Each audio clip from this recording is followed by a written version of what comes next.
Good morning students. मैं doctor नीरा Singh, associate professor समाजशास्त्र। आज हम बात करेंगे बाल अपराध की। इससे पहले मैंने आपको बताया था कि अपराध क्या होता है। जो हम टॉपिक की बात कर रहे हैं, जो हमारा विषय चल रहा है, अपराध, बाल अपराध, सामाजिक समस्या, ये बी पार्ट सेकंड का सेकंड पेपर क्या फर्स्ट यूनिट के टॉपिक्स हैं। बाल अपराध, जैसा कि नाम से स्पष्ट है, बच्चों के द्वारा किया गया अपराध या समाज विरोधी कार्य। छोटी आयु अथवा बालकों के द्वारा किए गए समाज विरोधी कार्यों या अपराधों को बाल अपराध कहते हैं।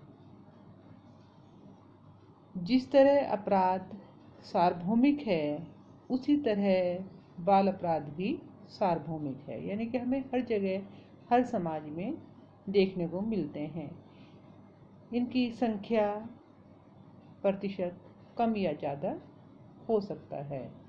यह एक ऐसी समस्या है जो मूलतः पारिवारिक एवं सामुदायिक विघटन की देन है। बाल अपराध सामान्य लक्षणों की तरह अपराध की ही भांति है, यानी कि बच्चा जो है वो समाज विरोधी कार्य करता है और कानूनों का उल्लंघन करता है। साधारणतः बालक का अपराध बाल अपराध कहा जाता है, अर्थात एक निश्चित आयु से कम आयु के बच्चों का अपराधपूर्ण कार्य बाल अपराध समझा जाता है।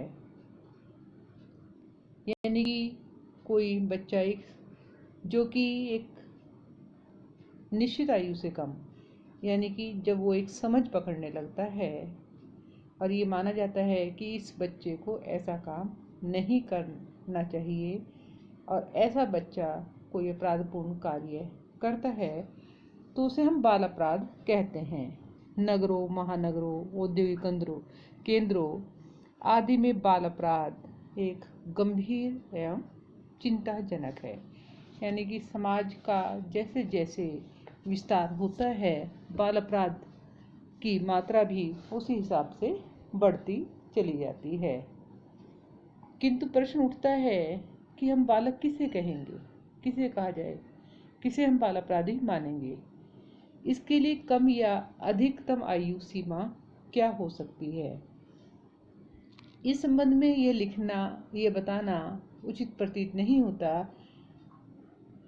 कि विभिन्न राज्यों या राष्ट्रों में अलग अलग आयु के बच्चों को बाल अपराध माना गया है।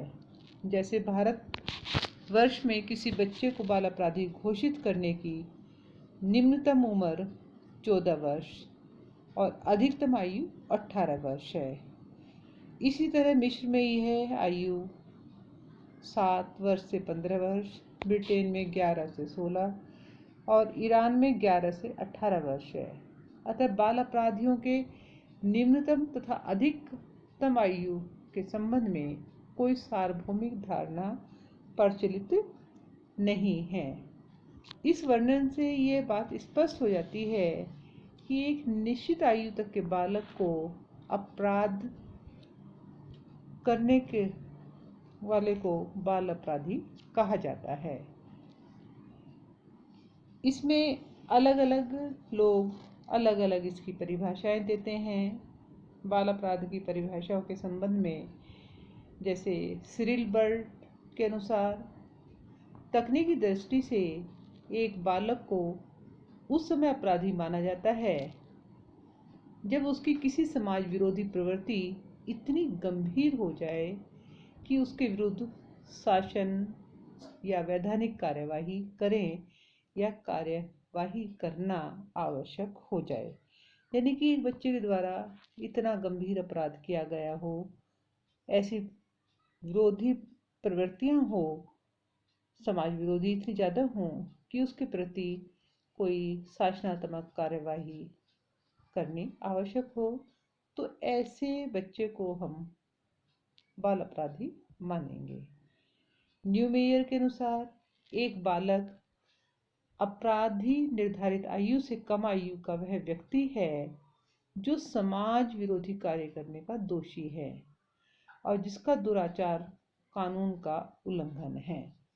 यानी कि एक बच्चा जो कि अपराधी आयु से कम है और जैसे 16 वर्ष या 18 वर्ष से कम है और उसने समाज विरोधी कार्य किया है और जिसका जो आचरण है वो कानून का उल्लंघन है।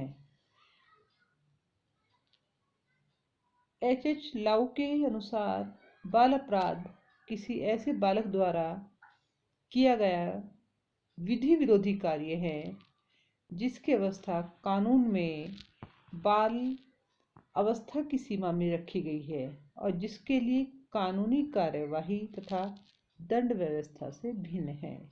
यानी कि ऐसा बच्चा जिसने कानून विरोधी कार्य किया है और उसकी आयु सीमा जो बाल अपराधी है उस आयु सीमा के अंतर्गत है और उससे के लिए कानूनी कार्यवाही जो है जो बाकी अपराधियों के लिए दंड व्यवस्था होती है उससे अलग है।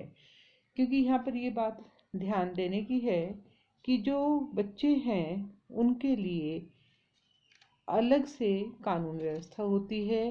क्योंकि ये मान के चला जाता है जो बच्चा है वो कोमल मन और मस्तिष्क वाला होता है और सामान्य अपराधी की तरह उस पर कार्यवाही नहीं की जाती। उसके लिए अलग से कानून और सुधार की व्यवस्थाएं की जाती है।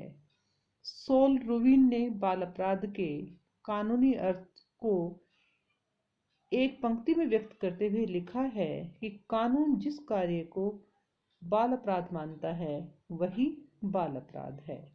यानी कि कानून जिसे मानता है कि ये बाल अपराध है उसी को हम बाल अपराध कहेंगे। जो सामान्य रूप से माना जाता है कि आयु क्या होनी चाहिए, कैसे होनी चाहिए, तो इसके संबंध में अलग अलग लोगों के अलग अलग मत हैं। क्योंकि अलग अलग देशों में अलग अलग आयु निर्धारित की गई है और सामान्यतः जो बाल न्याय अधिनियम 1986 है उसमें बालकपन या तरुण की परिभाषा में 16 वर्ष से कम आयु का लड़का और 18 वर्ष से कम आयु की लड़की बालक है। इनके द्वारा कोई भी अगर अपराध किया जाता है तो वो बाल अपराध की श्रेणी में आता है। और राज्य स्तर पर भी ये नियम अलग अलग बनाए गए हैं। उसमें उच्चतम आयु सीमा 18 वर्ष को ही प्राय माना गया है। इसमें मावरर ने बाल अपराध की परिभाषा बताते हुए कहा है, वह व्यक्ति जो जानबूझकर इरादे के साथ तथा समझते हुए उस समाज की रूढ़ियों की उपेक्षा करता है जिससे उसका संबंध है, तो वो क्या है, बाल अपराध है। यानी कि एक व्यक्ति जो जानबूझकर इरादे के साथ जानते हुए समाज की रूढ़ियां या प्रथाएं नियम उनकी उपेक्षा करता है जिससे कि वो जानता है, वो बाल अपराध कहलाता है।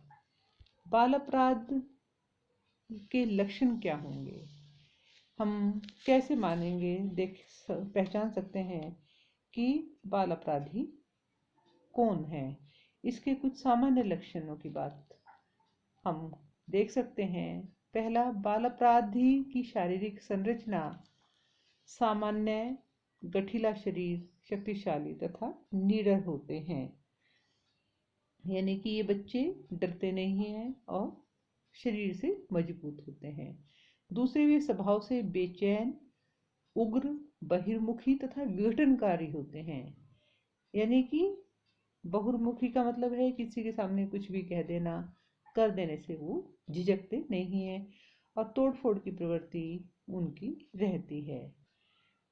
तीसरा है, इनका व्यक्तित्व अनैतिक अत्यधिक संवेदनशील, स्वार्थी तथा आत्म केंद्रित होता है।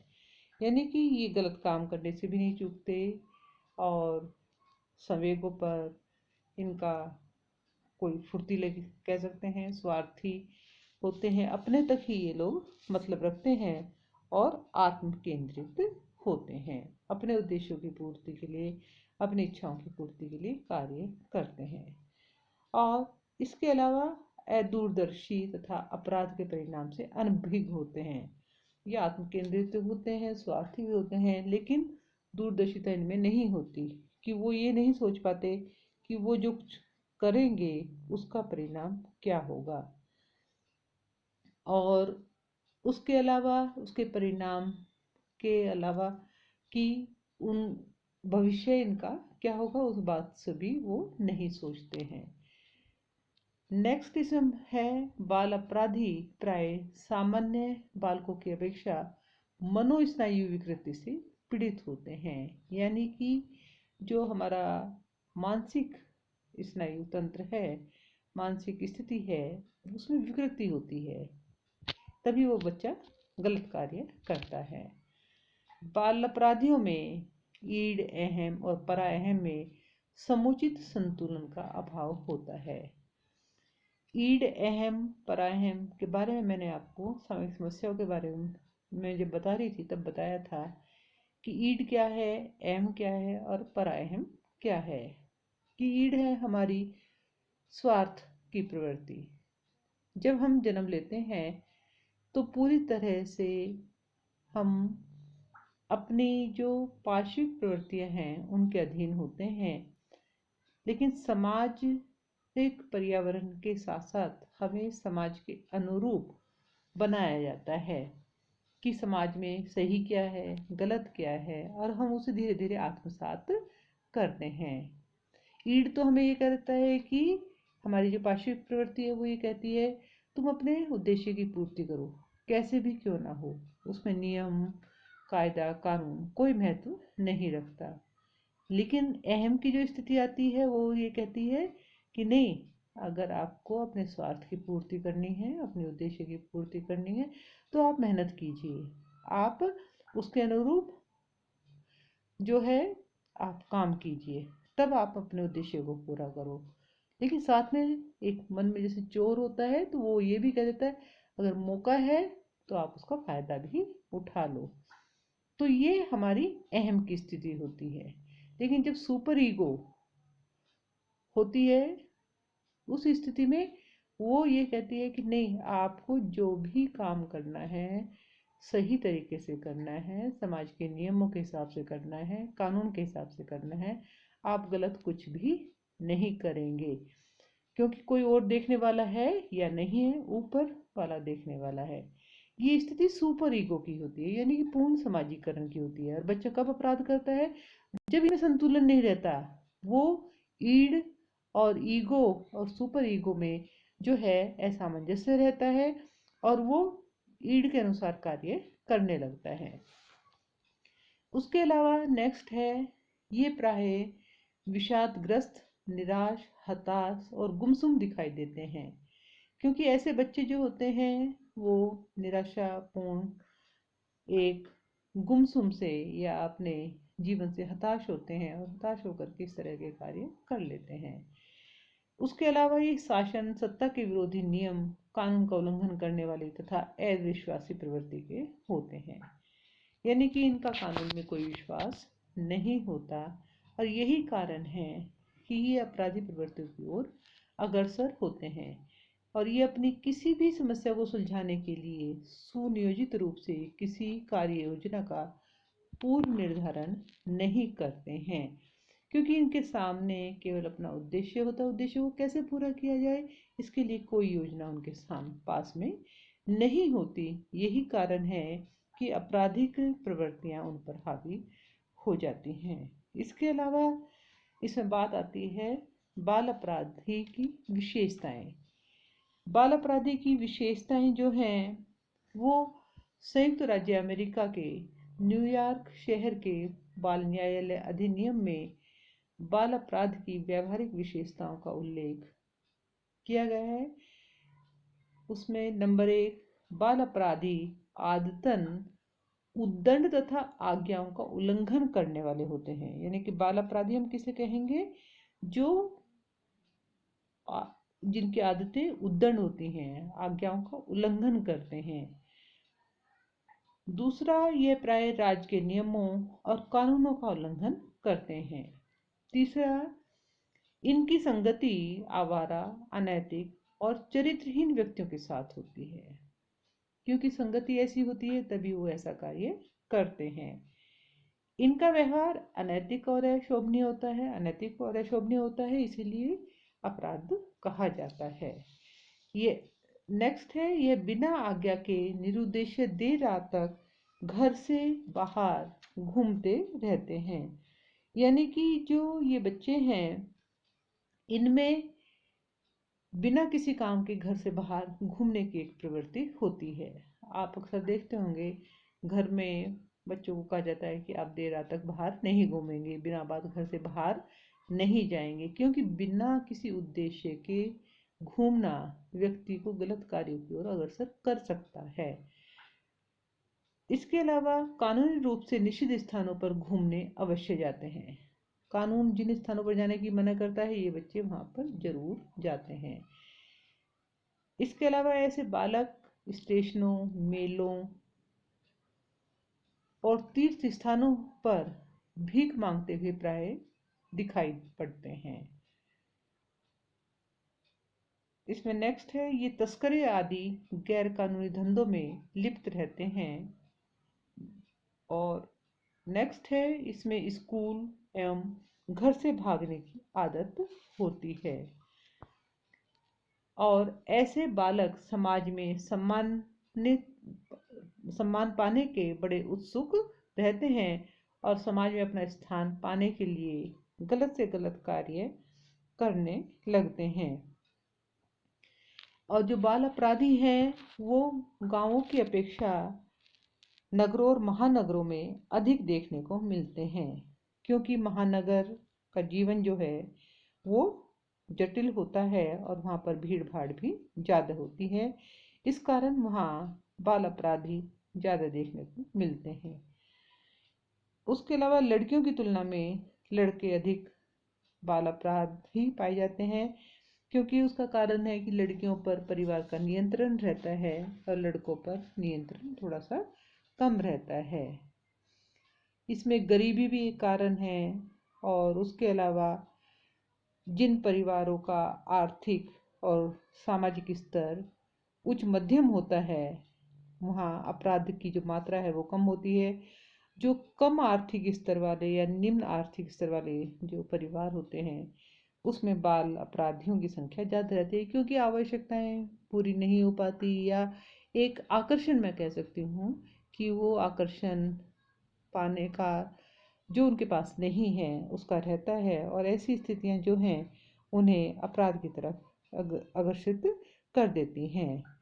और सामान्यतः हम देखते हैं कि जो बाल अपराध हैं वो व्यक्तिगत रूप से कम किए जाते हैं और वो गिरोहों के रूप में या संगति के रूप में एक संरक्षण प्राप्त करके ज़्यादा किए जाते हैं।